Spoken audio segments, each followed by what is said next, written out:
everybody, and welcome to Movie Recaps with Brit.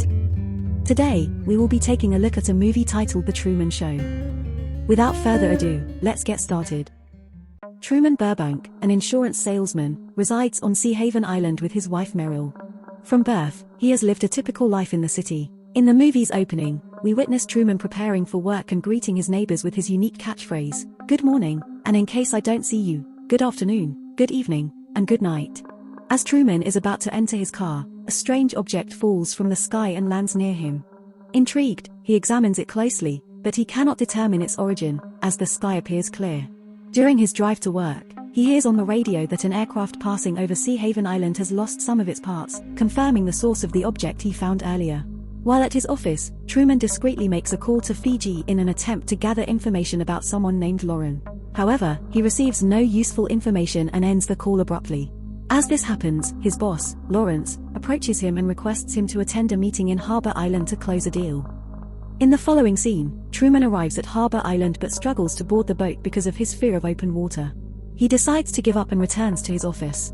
Later that night, he confides in his childhood best friend, Marlon, about his desire to leave the island and explore the world, especially Fiji. After Marlon departs, Truman sits by the beach and reflects on a boating accident from his past that resulted in the death of his father. During that fateful day, his father had urged them to return home due to bad weather, but a young Truman insisted on staying a bit longer. Tragically, their boat got caught in a storm, and his father was swept away. This incident has since left Truman with a deep fear of open water. As Truman comes back to the present, rain suddenly starts pouring, but it seems to be raining only on him. Intrigued, he stands up and investigates, only for it to start raining everywhere. He rushes back home and shares with Meryl his plan to leave the island and explore the world. However, Meryl dismisses his idea, citing their economic situation, and suggests having babies instead if he craves adventure. The following morning, as Truman heads to work, he spots a homeless man who bears a striking resemblance to his late father. Intrigued, he tries to approach and talk to the man, but before he can utter a word, a group of strangers arrives and takes the homeless man away in a bus. Truman attempts to follow the bus, but various obstacles suddenly obstruct his path, forcing him to halt his pursuit. Truman attempts to share the strange incident with his mother, but she dismisses it as a product of his imagination, mentioning that she also sometimes sees his father in strangers. Later that night, Truman sneaks into his basement and opens an old trunk containing his personal memories. Among the items, he finds old family pictures and a red female sweater with a pin that reads, "How's it going to end?" This triggers a flashback to his college days, where he recalls being part of a homecoming band with Marlon. In the memory, he becomes captivated by a beautiful girl named Lauren Garland. However, before he can approach her, Meryl interrupts him, causing him to lose sight of Lauren. As time passes, Truman and Meryl's relationship grows, but Truman remains haunted by thoughts of Lauren. One day, he unexpectedly encounters Lauren at the library and musters the courage to ask her out to dinner. Lauren responds that she is not permitted to talk with him. However, she swiftly writes the word "now," secretly prompting him to take her out immediately. Together, they discreetly avoid the library cameras and escape through an unconventional exit. They attempt to elude surveillance as they make their way to the beach, but the cameras outside capture them running away together.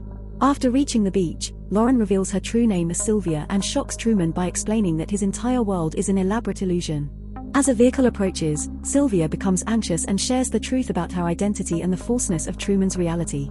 An elderly man exits the car, claiming to be Sylvia's father, and dismisses her claims as a result of her unstable mental state. He announces their relocation to Fiji, and Sylvia invites Truman to find her there. With a whirlwind of emotions and uncertainty, Truman is left holding Sylvia's sweater, unsure of what to make of the situation. The scene transitions back to Truman's basement, where he meticulously pieces together magazine scraps he had collected at his office, in an attempt to recreate Sylvia's face. He carefully arranges the cutouts, striving to recall the true image of Lauren, or Sylvia, as he knows her now. The next day, as Truman drives to work, the radio suddenly malfunctions, broadcasting bizarre signals that accurately follow his movements in real time. Moments later, the radio returns to normal, and the speaker apologizes, attributing it to picking up unknown police frequencies. Perplexed by this strange incident, Truman exits his car and rushes towards a building across from his office. Inside the building's elevator, he is shocked to find cabin crew members wearing headphones and microphones, reminiscent of a TV show production. Before he can comprehend what's happening, security intervenes, apprehending him, and forcibly ejects him from the building. Feeling frustrated by the strange events surrounding him, Truman runs into his friend Marlon and shares everything about the bizarre occurrences. However, Marlon brushes it off, attributing it to Truman's imagination.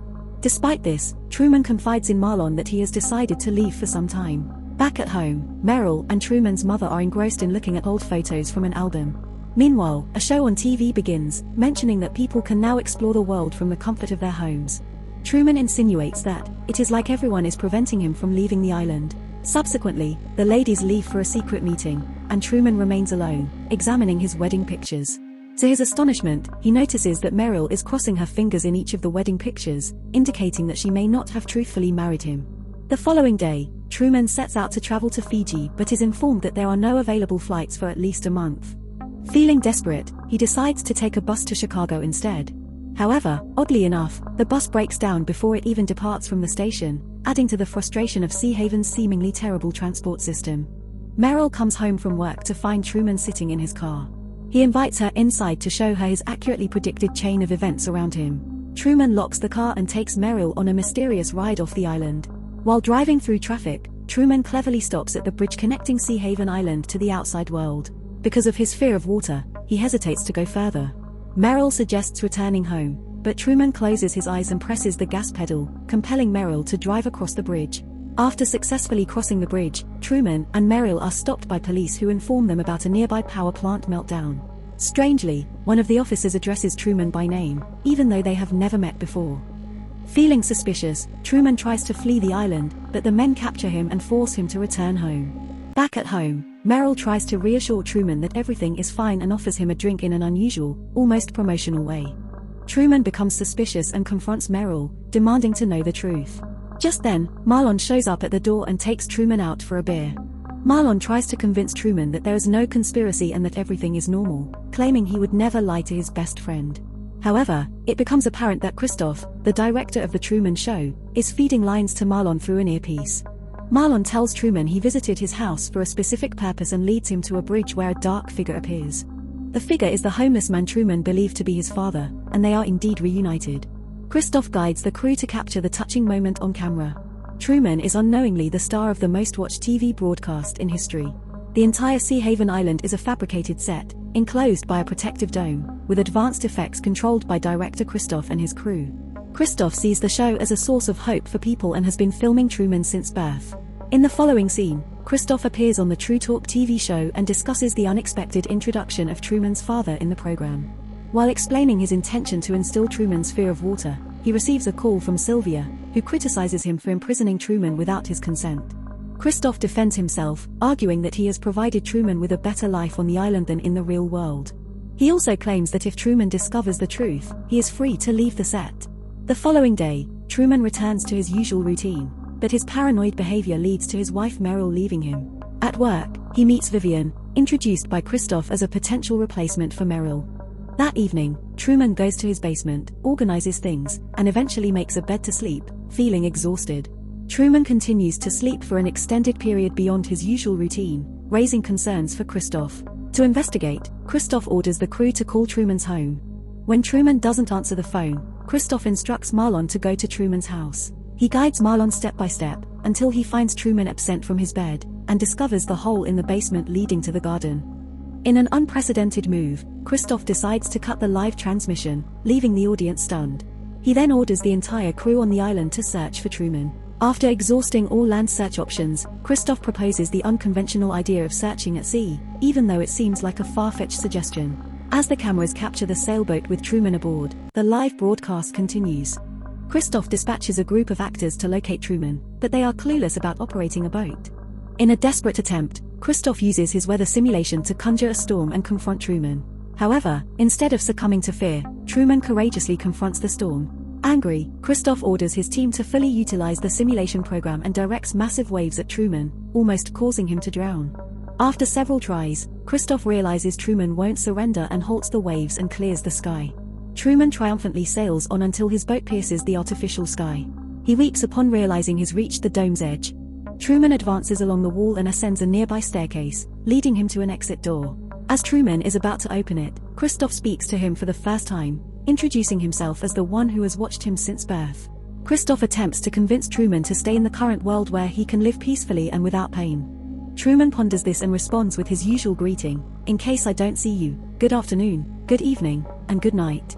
Finally, Truman bows to Christoph, opens the exit door, and departs.